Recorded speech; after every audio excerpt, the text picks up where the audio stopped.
नमस्कार। खास मुलाकात के इस कार्यक्रम में इस सप्ताह हमारे मेहमान हैं केंद्र सरकार में अल्पसंख्यक मामलों के मंत्री मुख्तार अब्बास नकवी। जब दोबारा भाजपा के नेतृत्व वाली केंद्रीय जनतांत्रिक गठबंधन की सरकार बनी, लोकतांत्रिक गठबंधन की सरकार बनी, तो जो पहली बात प्रधानमंत्री ने कही वो ये कि सबका साथ सबका विकास के साथ हम सबका विश्वास भी प्राप्त करेंगे। और जब विश्वास की बात करते हैं तो निश्चित रूप से अल्पसंख्यकों का विश्वास जो है वो सबसे महत्वपूर्ण होता है। यानी जो राष्ट्रीय लोकतांत्रिक गठबंधन की सरकार है उसके एजेंडे में ये एक महत्वपूर्ण कार्यक्रम है कि सबका विश्वास जीता जाए। अल्पसंख्यक मंत्रालय ने कई कार्यक्रम बनाए हैं अल्पसंख्यकों के कल्याण के लिए, जिसमें कि छात्रों के लिए है, रोजगार के लिए है, शिक्षा के लिए तमाम कार्यक्रम हैं। तो आज इसी पर विस्तार से हम चर्चा करेंगे अल्पसंख्यक कल्याण मामलों के मंत्री मुख्तार अब्बास नकवी के साथ। नकवी साहब का स्वागत है इस कार्यक्रम में। बहुत सारी बातें आई हैं जब से आप आए हैं। वैसे तो आपका बहुत पुराना रहा है मंत्रालय का अनुभव, 1998 से रहे हैं, लेकिन अभी आप इस विभाग को देख रहे हैं। पहली बात जो प्रधानमंत्री जी ने कही उसमें एक शब्द जोड़ा, सबका विश्वास। आपका क्या मानना है कि आप किस हद तक सफल हुए हैं अल्पसंख्यकों का विश्वास जीतने में? देखिए, जब 2014 में 2014 में नरेंद्र मोदी जी देश की जनता के आशीर्वाद से प्रधानमंत्री बने, तो उससे पहले वो 13 साल तक जो है वो गुजरात के मुख्यमंत्री थे। और गुजरात में उनका जो संकल्प था वो सबका साथ सबका विकास था। और सबका साथ सबके विकास के संकल्प को लेकर के वो पूरे समय तक उन्होंने development without discrimination, empowerment without appeasement के साथ काम किया। और वो एक बहुत ही इफेक्टिव उनका संकल्प रहा। और कोई भी व्यक्ति उस समय गुजरात में ये नहीं कह सकता था कि हमारे साथ किसी तरह का भेदभाव हुआ है, किसी तरह का डिस्क्रिमिनेशन हुआ है। उसके बाद 2014 में वही सबका साथ सबका विकास संकल्प लेकर के हम चुनाव में भी गए और उसके साथ साथ हमने सरकार भी चलाई जी। और उस दौरान हमने विश्वास भी कायम करने का एक संकल्प लिया और विश्वास हमने 5 सालों तक कायम किया। अगर विश्वास नहीं कायम होता तो सरकार नहीं बनती। और प्रचंड मतलब पूरी 5 साल एक सरकार चली पूर्ण बहुमत वाली, और उसके बाद जो है उससे ज्यादा संख्या में से जो है वो सरकार दोबारा चुनी जाती है।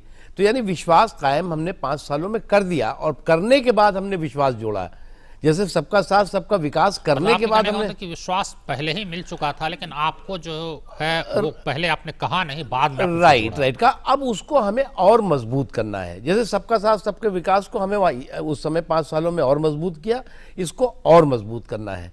और कोई भी समाज का हिस्सा अपने आप को प्रगति की धारा से अलग न रखे, किसी भी समाज के हिस्से तक जो है विकास की रोशनी पहुंचने में बाधा ना पैदा हो, ये हमारी कोशिश है और इसमें हम सफलता के साथ आगे बढ़ रहे हैं।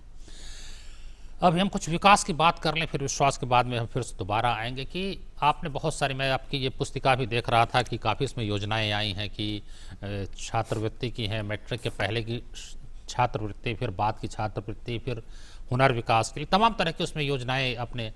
फिर यह है कि अगले 5 वर्षों में 5 करोड़ अल्पसंख्यक विद्यार्थियों को जो है सो वजीफा मिलेगा, छात्रवृत्ति मिलेगी।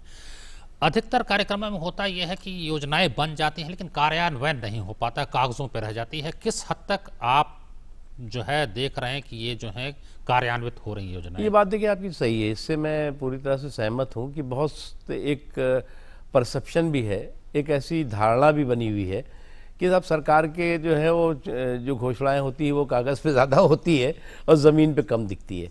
लेकिन मैं आपको एक बात बता दूं, पिछली बार हमने कोई शोर नहीं मचाया था। पिछली बार हमने कहा भी नहीं था कि जी हम इतने स्कॉलरशिप देंगे, हम इतना ये। लेकिन हमने आने के बाद जब आकलन किया तो हमने कहा भाई ये ड्रॉप आउट रेट बहुत ज़्यादा है अल्पसंख्यक समाज के, और लड़कियों में तो 72% 73% ड्रॉप आउट रेट है। उसके कारणों की जानकारी ली गई, तो कारणों में जो है वो आर्थिक कारण था मुख्य रूप से और सामाजिक भी था। तो स्कॉलरशिप पिछली बार हमने 3 करोड़ 18 लाख अल्पसंख्यक समाज के लड़के लड़कियों को स्कॉलरशिप दी, जिसमें 60% लड़की होंगी। और जिसका नतीजा हुआ कि जो 73% 72% स्कॉलरशिप ड्रॉप आउट था वो घट करके 43%, 42%। 3 करोड़ को मिल गया। हाँ, 3 करोड़ 18 लाख को मिल गया। इसको हमने ध्यान में रखकर कि ये जो है ये एक शैक्षिक सशक्तिकरण, एजुकेशनल एम्पावरमेंट में एक बहुत बड़ा मील का पत्थर साबित हुआ। और उसके साथ इम्पॉर्टेंट है, अभी तो 100% हमने डीबीटी मोड में कर दिया है, यानी कि अब कोई बिचौलिया नहीं रह गया। हाँ, डायरेक्ट बेनिफिट ट्रांसफर हो गया सीधे। हाँ, सीधे जो है वो, और पोर्टल है, पोर्टल में बच्चे ने भरने के बाद सीधे जो है उसके खाते में वो पैसा चला गया। तो एक तो पैसा जैसे ही गया उसके अंदर एक विश्वास कायम हुआ कि हम अब स्कूल में जाएंगे, अपने कॉलेज में जाएंगे, हम यूनिवर्सिटी में जाएंगे, तो कोई टीचर या कोई प्रिंसिपल या कोई प्रोडक्टर ये नहीं कहेगा चलो पैसे लेके आओ, तब नहीं तो तुम्हारे कल नाम काट दिया जाएगा। तो वो एक उसके अंदर विश्वास तो नहीं, मतलब है कि ये विश्वास पहले जो आप कह रहे हैं, जो कि पहले ही आ चुका था, तो उसका फायदा चुनाव में अल्पसंख्यकों के वोट के रूप में भी आपको मिला। हम देखिए, मोदी जी का एक बहुत बड़ा सोच है और संकल्प है, वो जो है विकास के मसौदे को वोट के सौदे के साथ जोड़ते हैं। मैं ये नहीं कह रहा हूं कि वोट नहीं, हम आपकी बात सही है, क्योंकि एक जो आपने परसेप्शन की बात की, नजरिया ये है कि वो वोट नहीं मिलता है भारतीय जनता पार्टी को, इसलिए मैं उससे बात आपसे सहमत हूँ। वोट मिलता है नहीं मिलता है, ये जब विकास का मसौदा प्रधानमंत्री मोदी जी बनाते हैं तो उसमें जो है वो किसने वोट दिया, किसने हमको वोट नहीं दिया, किसने हमारी सरकार बनाने में मदद की, किसने हमारी नहीं मदद की, आपसे जानना चाहता हूँ कि मिला कि नहीं मिला। तो लेकिन जहां तक प्रश्न है पिछली बार का, 2014 में भी मोदी जी को बड़ी संख्या में अल्पसंख्यक समाज का वोट मिला, और इस बार भी, पिछली बार भी 16% 17% के करीब वोट मिला जब 2014 का चुनाव हुआ, और 19 में जो है ये 20 से 25% के इर्द गिर्द ये वोट गया है। ये इंपॉर्टेंट है। और ये आप लोगों को ये जो एक गलतफहमी के साथ, भाई सभी समाज का हिस्सा तो हमें वोट नहीं देता और लोगों को भी वोट मिलता है ना, ये तो यही डेमोक्रेसी है। अब ये कोई हम सोचे कि जी हमारा पूरे देश के वोट पर हमारी विशेषाधिकार है, मोनोपोली है, और हम जरा गिनती देखेंगे और उससे कहेंगे भैया तुम बताओ, तुमने वोट हमको दिया तब हम तुम्हारा काम करेंगे, तुम्हारा हम विकास करेंगे। तो ये सोच अगर मोदी जी की होती तो इतने प्रचंड बहुमत के साथ दोबारा नहीं आते। इसलिए उन्होंने एक बहुत ही, शिक्षा के बारे में जो नकवी साहब ने कहा, उसमें एक सवाल ये होता है कि जो नई शिक्षा नीति है, न्यू एजुकेशन पॉलिसी, उसमें एक वर्ग है मुसलमानों का जो उसका विरोध कर रहा है, कहता है कि जो हमारे सरोकार हैं मदरसा को लेकर के और तमाम बातें हैं बहुत विस्तार से, तो उसमें जाना संभव नहीं है। वो कहते हैं कि उन पे ध्यान नहीं दिया गया है। ये बात सही है। पहली बात तो ये कि जो मदरसे के बारे में लोग कहते हैं, मेरा एक चीज़ कहना है कि मदरसों को, पहली बात तो आप ठीक है जो दीनियात पढ़ाते हैं, जो धार्मिक शिक्षा देते हैं, कोई बात नहीं आप दीजिए, लेकिन उसको मेन स्ट्रीम एजुकेशन के साथ जोड़ना बहुत ज़रूरी है। आप अच्छा बताइए, आप मदरसों में पढ़ा करके कितने मौलाना तैयार करेंगे, इमाम तैयार करेंगे और कितने हाफिज तैयार करेंगे? तो कहते हैं नहीं, उसका आधुनिकीकरण हो, उसके लिए हमको फंड मिले, कोष मिले। फंड मिलता है। अब प्रधानमंत्री जी ने कहा कि एक हाथ में कुरान हो, एक हाथ में कंप्यूटर हो, ये बात उन्होंने कही। इस बात पे किसी को आपत्ति भी नहीं होगी, उनको भी आपत्ति नहीं होगी, लेकिन उनका ये कहना है कि मदरसों के आधुनिकीकरण के लिए जो हमें चाहिए, जो राजस्व चाहिए, जो बाकी चीज़ें चाहिए, वो सरकार नहीं मिलता है। तभी सभी राज्य सरकारें देती हैं, यहाँ से भी मिलता है।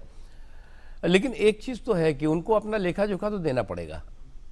अभी यूपी में जैसे किया, आपको पोर्टल पे जाइए, आपके पास कितने टीचर हैं, आप मदरसा चला भी रहे हैं कि नहीं चला रहे हैं, कितने स्टूडेंट्स हैं, स्टूडेंट्स को क्या पढ़ाई करा रहे हैं। मेन स्ट्रीम एजुकेशन, ये फॉर्मल एजुकेशन, साइंस है, मैथ है, इंग्लिश है, हिंदी है, कंप्यूटर है, ये तो देना पड़ेगा।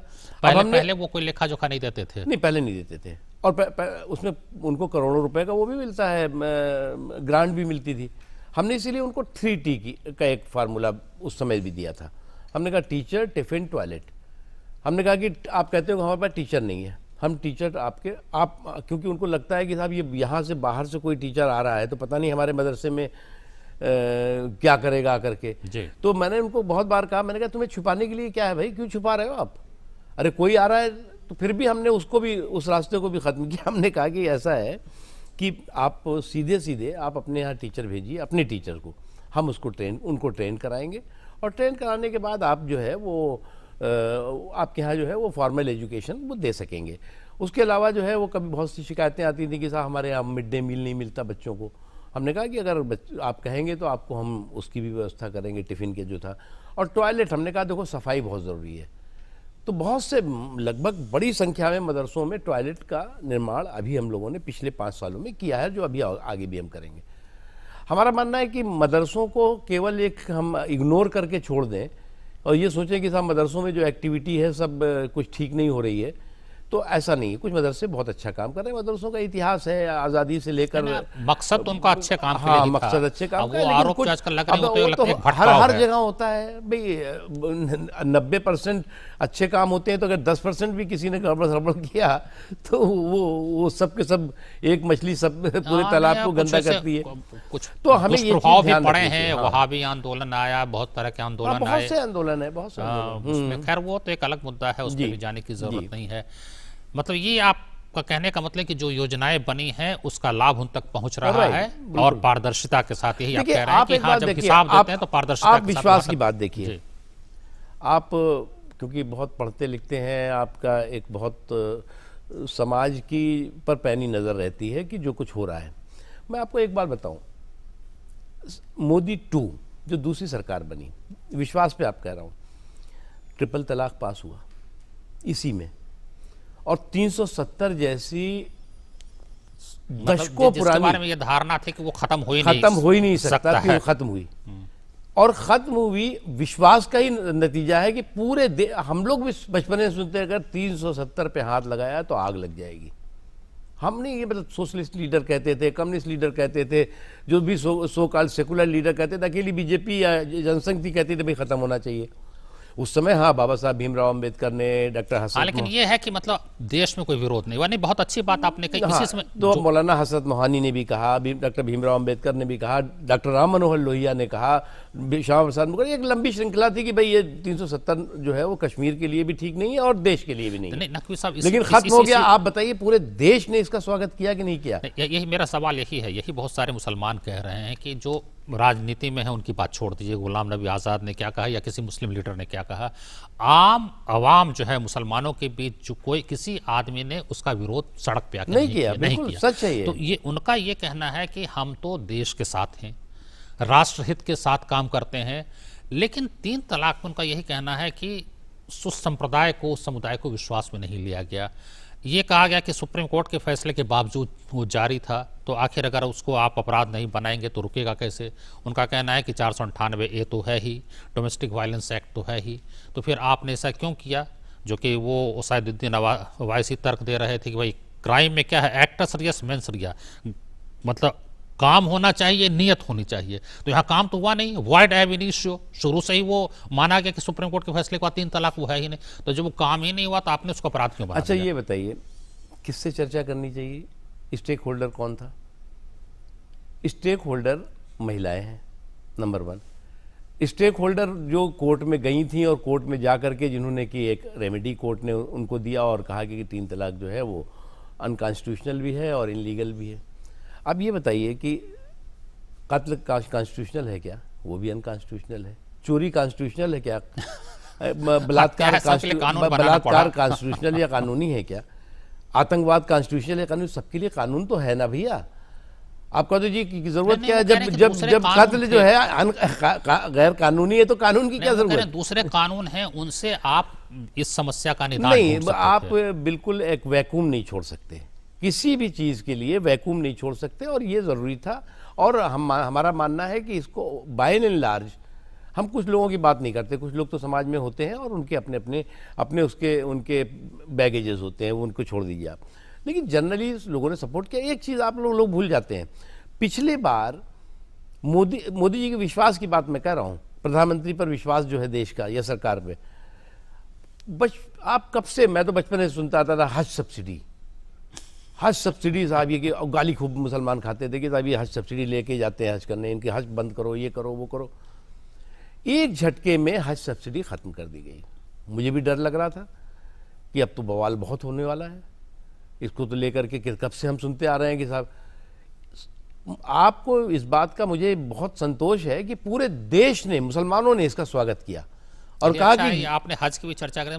एक छोटा सा ब्रेक लेंगे। हाँ। ब्रेक के बाद चूंकि आपने खुद ही हज की चर्चा की है, एक सुप्रीम कोर्ट का फैसला भी उस पर आया था, इन तमाम मुद्दों पे हम आगे भी चर्चा करेंगे। आप बने रहिए हमारे साथ, बहुत जल्द वापस लौटेंगे।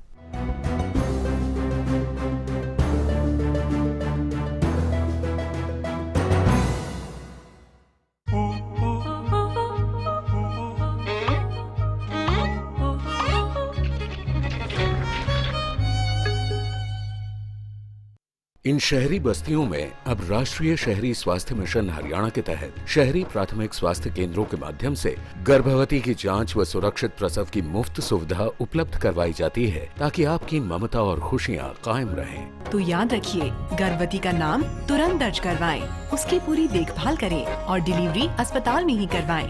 बधाई हो। राष्ट्रीय शहरी स्वास्थ्य मिशन हरियाणा, स्वस्थ बने जीवन, हर बस्ती हर आंगन।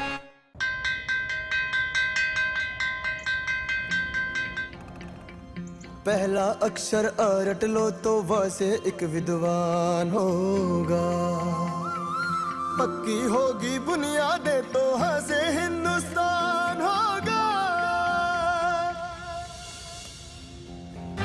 पहले करो शुरुआत करो तो पक्की बात करो। वंडर सीमेंट, एक परफेक्ट शुरुआत। खाने पीने के बिल पे जो सर्विस चार्ज लगाते हैं, इसे चुकाना या न चुकाना ये ग्राहक की मर्जी है। जो ग्राहक से जबरदस्ती सर्विस चार्ज लगाएगा, अनफेयर ट्रेड प्रैक्टिस का वो दोषी माना जाएगा। रेस्टोरेंट द्वारा ऐसा करने पर ग्राहक कंज्यूमर फोरम यानी उपभोक्ता मंच की शरण ले सकता है। सर्विस चार्ज जरूरी नहीं, ग्राहक की मजबूरी नहीं। ग्राहक जागो।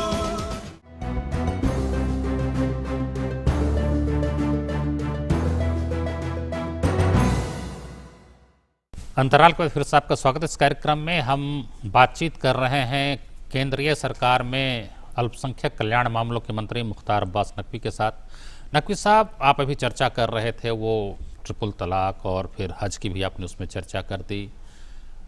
तो ठीक है, अब स्टेक होल्डर की आपने बात कही, तमाम तरह की बातें हैं। एक वर्ग ऐसा है, हो सकता है एक बड़ा वर्ग आपका साथ ही महिलाएं, सही बात है, मुकदमा तो कुछ खवातीन ने की थी और इसी कारण फैसला भी आया।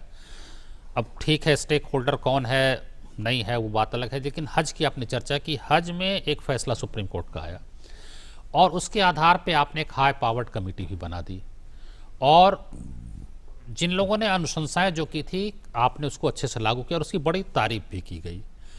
उन लोगों का कहना है कि जिस तरह से हज में हमने सरकार का साथ दिया, सुप्रीम कोर्ट के फैसले का साथ दिया, इसी तरह से हमको अगर आप भरोसे में लेकर के आगे चलें तो हम हर बात में साथ देंगे, हमारा कोई विरोध नहीं है, हम साथ देंगे। प्रधानमंत्री जी ने जब कहा कि हमको विश्वास चाहिए सबका, तो 15-20 बुद्धिजीवियों ने, बड़े पदों पर रह चुके लोगों ने पत्र लिखा, उसका जवाब भी आया। वो कहते हैं उसके बाद बात आगे नहीं बढ़ी, उसके बाद हम लोगों से कोई बातचीत नहीं हुई। तो उस पर मैं आपसे जानना चाहूँगा कि वो कहते हैं हमको आप भरोसे में लीजिए। देखिए, आप ये बताइए कि किसको भरोसे में नहीं लिया गया। अब फॉर एग्जाम्पल 370 कोई आज की बीमारी तो थी नहीं, तो 1949 से मैं कह रहा हूँ ना, आज की बीमारी तो थी नहीं। 370 को सुरक्षा कवच बना करके कौन लोग थे जो जम्मू कश्मीर, लद्दाख, लेह और करगिल के लोगों का राजनीतिक शोषण कर रहे थे? कौन लोग थे? एक सीमित सियासी परिवार, और उस परिवार और उस सीमित लोगों और कुछ उसमें अलगाववादी जुड़ गए थे। वो सारे के सारे लोगों का एक मकसद और एक मंशा थी कि किस तरह से हम 370 का सुरक्षा कवच बना करके और ये लोगों का राजनीतिक शोषण करते रहे और सब बाग दिखाते रहे। नाम संबोधन में कहा कि ये आतंकवाद, अलगाववाद और परिवारवाद, इन चीजों को बढ़ावा दिया उसने। राइट। उसके अलावा देखिए एक इंपॉर्टेंट चीज और समझिए आप। लेकिन फिर जो आपके आलोचक हैं कहते हैं कि परिवारवाद तो दूसरे राज्यों में भी है, वहां कौन 370 है? नहीं, देखिए दो चीजों में फर्क है। आप जो है वो लगभग 100% फंडिंग जा रही है सेंटर से। यहाँ जम्मू कश्मीर में 100% फंडिंग, लगभग 100% फंडिंग जाती है सेंटर से। अब आप एक बात बताइए, 100 से ज़्यादा कानून हैं जो कि जम्मू कश्मीर में लागू ही नहीं होते। आरटीआई आपका लागू नहीं होगा, आपका राइट टू एजुकेशन लागू। जब जवाहरलाल नेहरू ने कहा था कि ये घिसते अगर नहीं, वो घिसते तो और आप कानून को लागू करते जाएंगे, घिसते तो और मजबूत हो गया वो। उसको घिसने के बजाय जो है वो अलगाववादियों ने और उसको जकड़ के मजबूत किया और उसमें जो है पालिश करी, रंग रोगन किया, ताकि जो है उनका काम, उनका जो सरोकार उससे जो है। ये बात तो खैर आप सही कह रहे हैं कि जिस तरह से हुआ किसी को उम्मीद नहीं थी कि कोई विरोध नहीं होगा, और जब हो गया तो ये इतनी आसानी से हो सकता है, ये लोगों को विश्वास मुझे तो नहीं। पार्लियामेंट में एक बहुत बड़े नेता है, उन्होंने कहा कि ये जो आप कर रहे हो, आपने हाथ आग में जो है वो घी डाल दिया है और अपने हाथ को आप जलाओगे, ये तो कहा। और बोले कि कश्मीर में जो होगा होगा, देखना पूरे देश में क्या होगा। आप देखिए पूरे देश में लोगों ने स्वागत किया, शांति रही। मुझे अफसोस है इस बात का कि एक जिम्मेदार कांग्रेस पार्टी के लीडर ने उसको कम्युनल कलर देने की कोशिश की। हाँ वो बात और ठीक है। इससे ज्यादा उन्होंने कहा कि अनफॉर्चुनेट चूंकि हो नहीं मुस्लिम बहुल सकता। प्रदेश है, ये चिदम्बरम की आप बात हाँ, कर रहे हैं। इससे ज्यादा अनफॉर्चुनेट नहीं हो सकता। मतलब आप ये अगर कोई एक बड़ी ग्रैंड ओल्ड पार्टी के नेता जो है वो अलगाववादियों के राग दरबारी बन जाए और उसके बाद जो है वो सुर उनका हो और राग इनका हो, तो ये अपने चलिए आप चूंकि में और भी दुखद प्रश्न है, है। इसलिए अब एक बात जो बार बार उठती है वही कि भीड़ की हिंसा, जिसमें गाय के नाम पर लोग शिकार हो रहे हैं, मॉब लिंचिंग का मुद्दा बार बार उठाया जाता है। अभी जुलाई में मुझे लगता है 18 जुलाई को राज्यसभा में एक प्रश्न आया था और उसमें आपने जवाब भी दिया है उसका कि 16 अगस्त 2016 को एडवाइजरी भेजी गई सारे राज्यों को, इसमें कड़ी से कड़ी कार्रवाई की जाए। उसके बाद फिर आपने जो है पिछले साल भी 2 एडवाइजरी भेजी, लेकिन इसके बावजूद इस तरह की हिंसा जो है क्यों हो रही है? देखिए एक चीज़ पहली बात समझिए आप, जब 2014 में जनता ने जनादेश मोदी जी को दिया तो उस वक्त क्या चला था? असहिष्णुता, इंटॉलरेंस।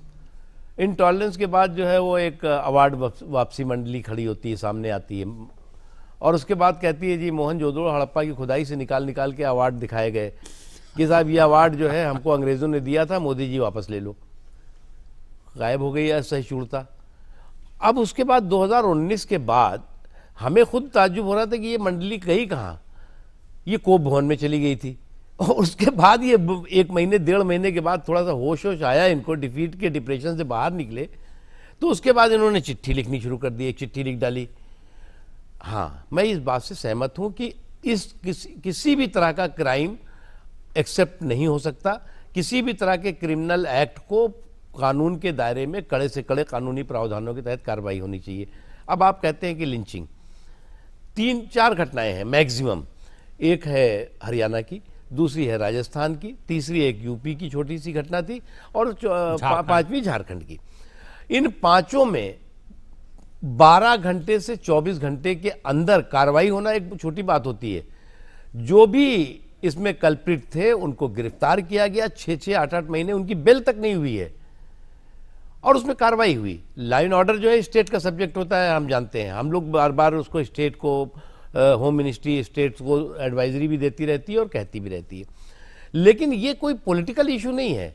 अब आप कम्युनल इशू को अगर आप क्रिमिनल जो इंसिडेंट को कम्युनल कलर देंगे तो नुकसान है। हत्या किसी कारण से हो जाए, जी बिल्कुल, चाहे वो नहीं गाय के नाम पे हो जाए या कोई डकैती के किसी उसके छीन रहा है उसमें रोड रेज हत्या, लेकिन जब इस आधार पे होता है तो उसको ज्यादा, उससे सरोकार लोगों के जो है ज्यादा हो जाते हैं, चिंताएं ज्यादा बढ़ जाती हैं। जब मैं तो खुद मेरी जानकारी ली, बुलाया भी मैंने, एक कोई हरियाणा की घटना आसपास हुई, पता लगा कि वो 2 लोगों का आपस का बहुत झगड़ा था और ट्रेन में जाकर के उसको जो है मारपीट हुई और वो लिंचिंग का इशू बन गया। वो पुराने जो रंजिश थे, वो पुराने रंजिश भी इसमें लोग निपटा लेते हैं कि साहब वो है। अभी आज के दिन हत्या कर दी जाती है कि बिल्कुल, आवाज।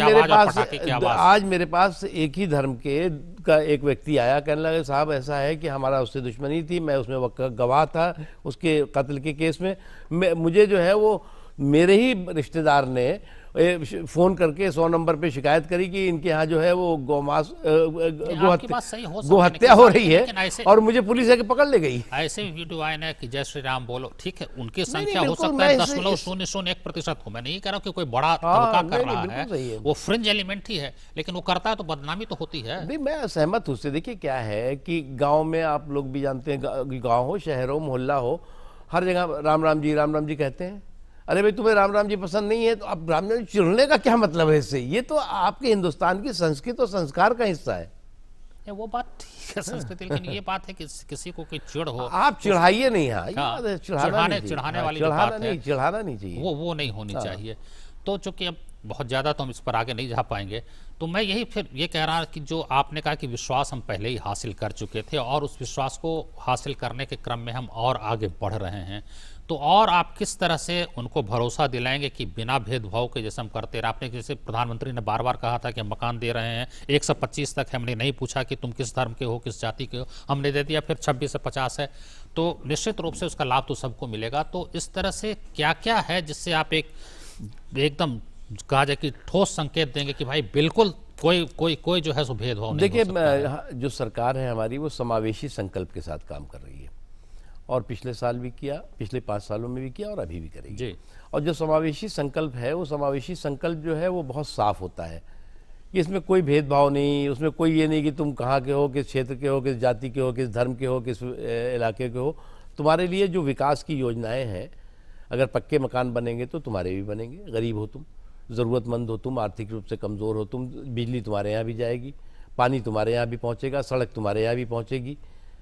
उसके अलावा जो है वो स्वास्थ्य की योजनाओं का लाभ हम, जैसे मेरी मिनिस्ट्री है, हमने 3E का वो दिया है, एजुकेशन, हमारा जो कमिटमेंट है। मलकवी साहब, तो उस पर बात हो गई। एक सवाल और उठता है प्रतिनिधित्व का, रिप्रेजेंटेशन का, कि वो कहते हैं कि 14.23% आबादी है मुसलमानों की, फिर और अल्पसंख्यक हैं जो 2011 की जो जनगणना है उस हिसाब से उनको सरकार में प्रतिनिधित्व नहीं है। उस पर आप क्या कहना चाहेंगे? देखिए, पहली बात यह कि बीजेपी से ये शिकायत करना तो बेमानी है। पहली, जो लोग शिकायत करते रहते हैं, आप ये बताइए कि पार्लियामेंट में और असेंबलीज में जी रिप्रेजेंटेशन जो है वो पिछले 30 सालों में या 35 सालों में तेज़ी के साथ घटा है। होना चाहिए, मैं इससे सहमत हूँ आपकी बात जी, कि पार्लियामेंट हो या असेंबलीज हो, समाज के सभी वर्गों का रिप्रेजेंटेशन होना चाहिए। लेकिन जो है वो आप बीजेपी से एक्सपेक्टेशन कर रहे हैं, और बीजेपी को आप अगर शिकायत कर रहे हैं कि साहब ये जो है वो रिप्रेजेंटेशन आप नहीं हो रहा है, तो वो लोग जिन्होंने थोक के भाव में अल्पसंख्यक और मुस्लिम समाज का वोट लिया है, उन्होंने क्या रिप्रेजेंटेशन दिया, कितना रिप्रेजेंटेशन दिया?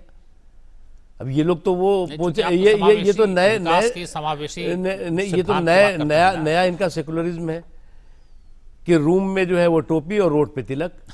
अब ये जो एक इनका नया सेकुलरिज्म का आजकल चलन चला है, तो वो तो उसका तो कोई हमें इलाज नहीं। हमारा तो क्लियर है, हमारी स्पष्टता है। चलिए समय नहीं है इसलिए आगे तो हम चर्चा नहीं बढ़ा पाएंगे। तो आपसे मैं समझता हूँ कि काफ़ी भरोसा मिला होगा कि आगे भी जो सरकार काम करेगी वो बिना किसी भेदभाव के और सबका भरोसा जीतने के लिए काम करेगी। बहुत धन्यवाद नकवी साहब का आपकी इस मुलाकात में आने के लिए, और बहुत धन्यवाद आपका इस मुलाकात को देखने के लिए। तो उन्होंने साफ कर दिया है कि सरकार बिना किसी भेदभाव के हर समुदाय, हर वर्ग, हर जाति का विश्वास जीतेगी और सबके विकास के लिए काम करेगी। बहुत धन्यवाद, नमस्कार।